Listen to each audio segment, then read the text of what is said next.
Olá, tudo bem? Vamos começar aqui mais uma gravação de um estudo espírita, agora estudando os espíritos criminosos arrependidos, que são um tipo de. Fazem parte da classificação que Kardec faz, né, dos tipos de desencarne, tipos de espíritos, no livro O Céu e Inferno. Nós já fizemos leitura de outros espíritos dessa mesma categoria, que eu vou colocar aqui para você acompanhar se você ainda não viu. Fizemos também o estudo de alguns outros espíritos na condição de expiação terrestre. Também vou colocar aqui para vocês assistirem, tá bom? Hoje a gente vai fazer um estudo do caso do espírito de Castel Naudary. É mais ou menos assim a pronúncia francesa, né? Difícil, mas é mais ou menos isso. Castel Naudary. E esse é um caso bastante peculiar, porque é um espírito bastante, é, não diria endurecido, né? Mas bastante difícil, vamos dizer assim, né? Que tardiamente se arrepende. Bom, mas tem muita explicação sobre o caso e vamos começar logo na leitura para ver se a gente consegue dar conta de tudo que tem escrito nesse caso, tá bom? Vamos antes pedir a Deus que nos abençoe você, a sua família, a sua casa, a todos que estão nessa hora voltados para o estudo do Evangelho, estudo do Espiritismo, estudo das coisas de Deus para nos orientar nessa vida. Que Deus nos abençoe no nosso estudo.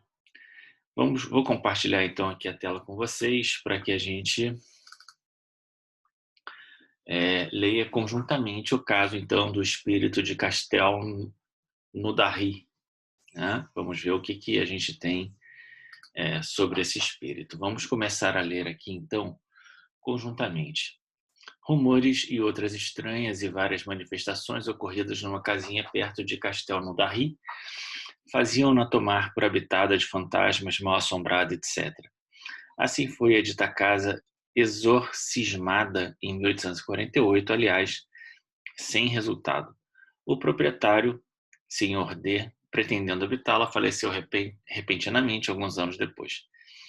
Em seu filho, animado pelo mesmo desejo, ao penetrar-lhe um dos aposentos, recebeu de mão desconhecida vigorosa bofetada. E como estivesse só, não teve a menor dúvida de uma origem oculta, razão essa que o levou a abandonar a casa definitivamente. No lugar corria uma versão segundo a qual um grande crime fora ali cometido. O espírito que dera a bofetada foi evocado na Sociedade de Paris em 1859 e manifestou-se por sinais de tal violência que foram improfícuos todos os esforços para acalmá-lo. Interrogado São Luís a esse respeito, respondeu: é um espírito da pior espécie, verdadeiro monstro. Fizemo-lo comparecer, mas a despeito de tudo quanto lhe dissemos, não foi possível obrigá-lo a escrever. Ele tem o seu livre-arbítrio, do qual o infeliz tem feito triste uso. Então a gente vê aqui uma situação bastante peculiar, né? Um espírito que provavelmente está preso àquela residência, né? E que mais do que preso à residência, né, acaba assombrando as pessoas que ali chegam, né? E esse assombramento vai de tal ordem que ele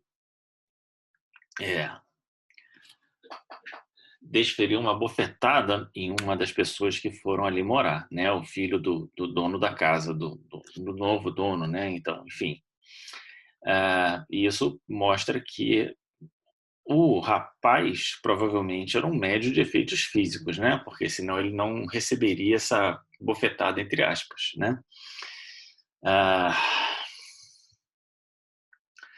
Aqui São Luís vai esclarecer que ele é um espírito, vamos dizer assim, que ele diz da pior espécie, né? Que é difícil que essa interpretação, essa tradução tenha sido boa, né? Porque da pior espécie é difícil pensar que São Luís falaria uma coisa assim, né?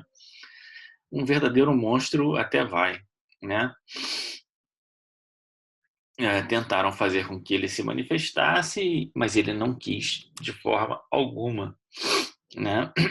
É muito provável a ideia de trazê-lo à sociedade de Paris e de se manifestar seria certamente com o propósito de trazer um caso bastante singular, né, para enriquecer a codificação, né, os exemplos da codificação. Talvez, se não fosse por isso, não se teria trazido o espírito à revelia, não é? E tentado fazer com que ele se manifestasse. Ele não quis, num certo sentido, ok. Vamos continuar então aqui. Esse espírito é passível de melhora? Por que não? Pois não o são todos, esse como os outros? É possível, entretanto, que haja nisso dificuldades, porém a permuta do bem pelo mal acabará por sensibilizá-lo. Orai em primeiro lugar, e se o evocardes daqui a um mês, vereis a transformação operada. Então, todos vamos nos redimir perante a lei, né? E a grande questão aqui é que o espírito Luís, depois vai falar novamente um pouco mais na frente, fala da necessidade, né, da oração como uma forma de atenuar essa fúria tão grande que esse espírito traz consigo. Evocado mais tarde, o espírito mostrou-se mais brando e, pouco a pouco, submisso e arrependido.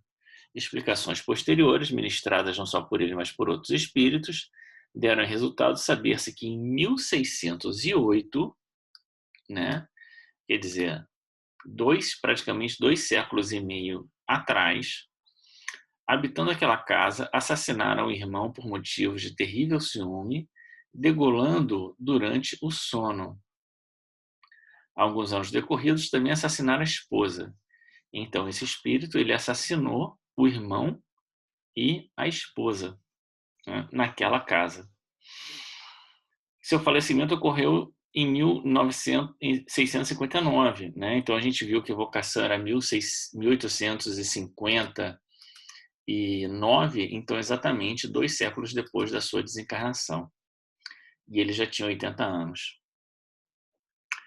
Sem que houvesse respondido por esses crimes. Então são crimes que não foram julgados, ficou tudo por isso mesmo, né? Em 1600, talvez ninguém tenha nem dado falta das pessoas. Que pouca atenção despertaram naquela época de balbúrdias. Depois da morte, jamais cessara de praticar o mal, provocando acidentes ocorridos na tal casa. Então, ele ficou ali, na casa, durante 2 séculos, e colocando terror. É isso, né? Que a gente já entendeu. Um médium vidente que assistiu à primeira vocação viu no momento em que pretendiam forçá-lo a escrever, quando sacudiu violentamente o braço do médium. De medonha catadura, trajava uma camisa ensanguentada, tendo na mão um punhal. Então é como se ele ainda estivesse na cena do crime, né? 2 séculos depois, né? Vamos ver então o que se pergunta ao espírito São Luís para entender a situação desse espírito. Tende a bondade de nos descrever o gênero de suplício desse espírito. É atroz, porque está condenado a habitar a casa em que cometeu o crime sem poder fixar o pensamento noutra coisa que não no crime, tendo sempre ante os olhos e acreditando na eternidade de tal tortura. Então, meu Deus, olha só, né? Que situação delicada a que ele está submetido há 2 séculos, né? Ele está preso à casa, ele não consegue mobilizar o pensamento dele para outra coisa, né? E ele ainda tem a crença de que isso é para toda a eternidade. Está como no momento do próprio crime, porque qualquer outra recordação lhe lhe foi retirada e interdita toda a comunicação com outro espírito. Então, isso aqui, num certo sentido, foi uma providência divina para que ele tivesse bastante clareza daquilo que ele fez, né? Não foi uma lembrancinha que passou, né? Porque ele não se arrependeu de nada do que fez. Ele continuou praticando o mal. Então é como se fosse uma providência divina que é, o coloca, né, de forma é, clara, inequívoca diante daquilo que ele fez. Sobre a terra só pode permanecer naquela casa, e no espaço só lhe restam solidão e trevas. Então ele não consegue ver outros espíritos e o que ele vê é escuro, né? Haveria um meio de desalojar-se dessa casa? Qual seria esse meio? Mas ele consegue ver os encarnados, ele não consegue ver os desencarnados, senão ele não aterrorizaria, né, as pessoas que entram na casa. Então ele está num escuro no mundo espiritual, mas ele consegue ver as pessoas que entram na casa, porque ele não consegue sair da casa, né, do ponto de vista material, né? Quer dizer, ele está circunscrito ali, como se fosse uma prisão. Quando se quer desembaraçar obsessões de semelhante espírito, o meio é fácil: orar por eles. Então, novamente, a ideia da oração para desembaraçar obsessões. O que você faz? Ora pelo espírito, né? Contudo, é precisamente isso que se deixa de fazer muitas vezes, preferindo-se intimá-los com exorcismos formulados que, aliás, muito os divertem. Por quê? Porque, nas mais das vezes, a pessoa está falando palavras que ela não tem convicção plena de que aquilo vai funcionar, ou de que é como se alguém estivesse olhando para a gente e falando: sai, Satanás, mas o que você está falando aqui para mim, né? Isso pode não ter força absolutamente nenhuma, força moral nenhuma, né? Então, o que mais importa é você sensibilizar o espírito com uma vibração de afeto, de ternura, de amor, de compreensão, né? Fazendo com que o espírito se sinta tocado por aquela vibração que você emite para ele.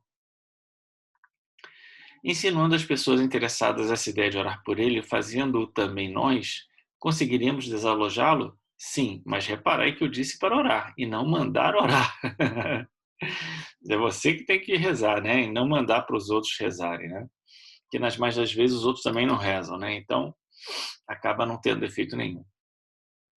Então, ou seja, a oração poderia ajudar aquele espírito naquela hora, e a gente vai ver que nem sempre a oração funciona, e o Espírito Luiz vai dar uma explicação para isso. Estando em tal situação há 2 séculos, apreciará ele todo esse tempo como se for encarnado, isso é, o tempo parece-lhe tanto ou menos longo quanto na Terra, mais longo, porque o sono não existe para ele. Então, o sono abrevia o tempo para nós, né? Além da gente ter uma série de preocupações, né? Que quando a gente se foca naquela preocupação, o tempo parece andar mais rápido, né? E o próprio dormir acelera o nosso tempo para o espírito desencarnado. E no caso dele, que não tem outras preocupações e também não tem a necessidade premente do sono, né? Por conta da condição física, então o tempo passa mais devagar. Disseram-nos que o tempo não existe para os espíritos e que um século para eles não passa de um instante da eternidade. Dar-se-á efetivamente para esse fato para com todos os espíritos? Dar-se-á efetivamente esse fato para todos os espíritos? Não de certo, porquanto isso só se dá com os espíritos que têm atingido elevadíssimo grau de adiantamento. Para os inferiores, porém, o tempo é frequentemente moroso, sobretudo quando sofrem, né? Por quê? Porque o espírito superior, ele está exatamente naquela condição que a gente falou, a condição de alguém que está ocupado, que está empenhado, que está fazendo, e o tempo passa muito mais rapidamente. Você consegue fazer muito mais coisas, né? Agora, para quem está imerso nas suas dores, nos seus remorsos, nas suas culpas, aí, né, parece que o tempo não passa, né? E a gente sente isso durante a nossa encarnação, né? Quantas vezes a gente está passando por um sofrimento, por uma dificuldade, a gente diz assim, nossa, parece que isso não termina nunca, né? A própria ideia agora que a gente está gravando esse vídeo no meio da pandemia, né? E quantas pessoas a gente fala e, meu Deus, parece que isso não termina nunca, quando isso vai passar? E a gente pensa que, né, vai passar e não passa, e o tempo parece que corre muito mais lentamente.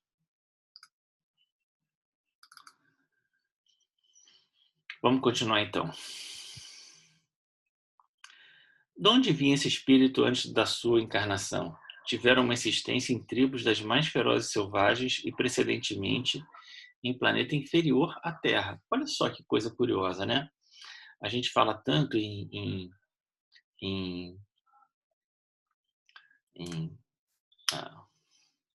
como é que é? Eu até esqueci como se fala transposição planetária, essas coisas, né? E a minha interpretação sempre foi, eu acho que no estudo do Evangelho que a gente tem feito, que tu vai aparecer lá, a chamadinha no final desse vídeo, lá no meu reino desse mundo, eu sempre costumo comentar, quando a gente faz esse estudo, que a minha impressão é de que existe um trânsito de espíritos entre os mundos muito maior do que a gente imagina, né? E isso fica claro aqui quando o espírito diz, olha, ele veio de outro mundo, né? Ele veio de um mundo inferior, né? Habitou tribos ferozes, selvagens. Ele é como se ele estivesse num processo de educação civilizatória, né? Vamos ver o que ele...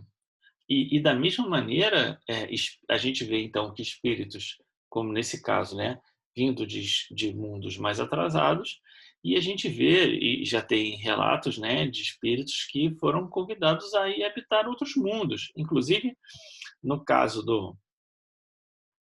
da expiação terrestre, né, que eram espíritos vencedores, né, um dos espíritos diz assim, olha, eu estou aqui na expectativa de poder ir para outro mundo, né? Então, não existe, pode existir para o planeta como um todo, né? Uma data limite para que o planeta como um todo e todos os habitantes que estão aqui, nesse caminhar mais vagaroso, vão fazendo o seu progresso, mas para alguns espíritos, eles estão no seu caminho próprio, né? Então, alguns se adiantam mais, outros estão chegando, e a vida é esse movimento, né? Não existe uma população na Terra fixa, vamos dizer assim. Bom, então, severamente punido agora por esse crime, se-lo-ia igualmente pelos que porventura tivesse cometido, como é de supor, quando vivendo entre selvagens? Sim, porque o mal é sempre o mal. Porém, não tanto, visto como, em ser mais ignorante, menos avançava a extensão do delito. O estado em que se vê esse espírito é o dos seres vulgarmente designados de danados? Eu sinceramente, não procurei saber o que ele estava querendo dizer com esses danados aqui. Confesso que depois vou procurar, e se alguém também souber, depois coloca aí nos comentários, em algum lugar, o que são esses espíritos danados, que eu não fiquei meio boiando aqui. Mas São Luís sabia o que era e disse absolutamente não, pois há condições ainda mais horrorosas, né? Então, esse espírito era um espírito ainda muito inferior, mas tinham ainda espíritos mais inferiores que ele. Os sofrimentos estão longe de ser os mesmos para todos, variando conforme seja o culpado mais ou menos acessível ao arrependimento. Então, Uma das coisas que faz o sofrimento variar é o quanto arrependido nós estamos daquilo que fizemos. Mas não basta ser um arrependimento na boca, tem que ser um arrependimento no coração, que faça com que a gente, de fato, busque modificar o nosso comportamento. Aquela casa, para esse espírito, né, que ele está falando, essa casa é o seu inferno. Outros trazem esse inferno dentro de si mesmos, pelas paixões que os atormentam sem que possam saciá-las. Esse aqui é um ponto também muito delicado, né? As nossas viciações, as nossas paixões que nós não resolvemos, elas vão permanecer conosco e vão se tornar, então, fonte do nosso sofrimento, um inferno que nós vamos trazer dentro de nós mesmos e que certamente se manifestará no mundo espiritual, né? Quer dizer, num certo sentido, ele já se manifesta durante a nossa encarnação, porque a gente já se sente relativamente escravo dessas paixões, né? Mas no mundo espiritual ainda mais, porque a gente agora pode saciá-las, mas lá não conseguirá saciá-las, né? Apesar da sua inferioridade, esse espírito é sensível aos efeitos da prece, o que também temos verificado com espíritos igualmente perversos e das mais grosseiras natureza. Entretanto, espíritos aqui esclarecidos, de mais desenvolvida inteligência, demonstram completa ausência de bons sentimentos, motejando de tudo que haja de mais sagrado. Então veja, se o espírito apresenta algum arrependimento, a prece tem efeito. Se o espírito não demonstra nenhum sofrimento ou uma completa ausência de bons sentimentos, que talvez aqui também seja um pouco uma, uma,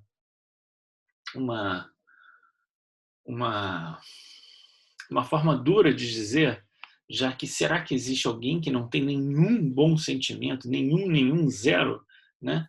Mas que talvez esse bom sentimento dele esteja lá bem escondido, bem difícil de acessar, né? Nada se comovendo e até não dando tréguas ao seu cinismo. Então existe espírito, quando o espírito ele tá ali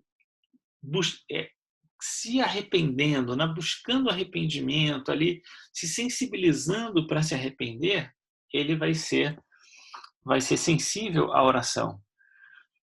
Se isso não acontecer, você vai orar, e pode ser que tardiamente, né, tempo depois, essa oração tenha algum efeito sobre o espírito, né, ou que fique ali guardado como sendo uma reserva, né?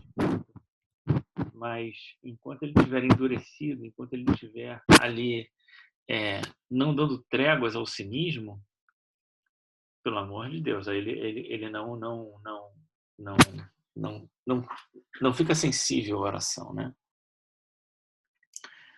A prece só aproveita o espírito que se arrepende. Aquele que, arrebatados pelo orgulho, se revoltam contra Deus e persistem no erro, exagerando o mesmo, tal como procedem os infelizes, para esse a prece nada adianta, nem adiantará senão quando, tendo um vislumbre de arrependimento, começar a germinar-lhes a consciência. A ineficácia da prece também é, para eles, um castigo. Enfim, ela só alivia os não totalmente endurecidos, aquilo que a gente acabou de comentar aqui. Vendo-se um espírito insensível à ação da prece, será motivo para que se deixe de orar por ele? Não, porquanto cedo ou tarde a prece poderá triunfar do seu endurecimento, sugerindo-lhe benéficos pensamentos. Então, independente do que o espírito está passando, a gente continua orando o mesmo para ele, né? Uma hora a prece pode ter um efeito. O mesmo sucede com certos doentes, nos quais a ação medicamentosa só se torna sensível depois de muito tempo e vice-versa. Compenetrando-nos bem de que todos os espíritos são suscetíveis de progresso e que nenhum é fatal e eternamente condenado, fácil nos será compreender a eficácia da prece em quaisquer circunstâncias. Por mais ineficaz que ela possa parecer-nos à primeira vista, o certo é que contém germes em si mesmo bastante benéficos para bem predisporem o espírito, quando não o afetem imediatamente. Erro seria, pois, desanimarmos por não colher dela imediato resultado. Normalmente a gente colhe o resultado da prece. Talvez quem não colhe o resultado da prece seja aquele para quem a gente enviou os nossos melhores sentimentos, né? Eu estou um pouco preocupado porque a gente já está com 25 minutos de vídeo e a gente não começou, o espírito propriamente não começou a falar ainda, e depois que ele dá o seu testemunho, ainda temos alguns esclarecimentos. Estou passando aqui para ver o que a gente ainda tem pela frente, tá vendo? A gente ainda tem alguns esclarecimentos, bastante esclarecimentos a serem considerados. Então, vamos fazer o seguinte, vamos parar por aqui esse vídeo e no próximo vídeo a gente faz a segunda parte desse caso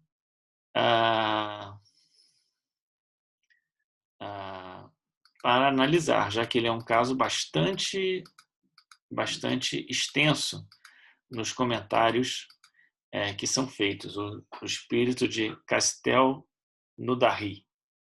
Tá bom? Então, vou parar aqui, senão ficaria um vídeo muito extenso.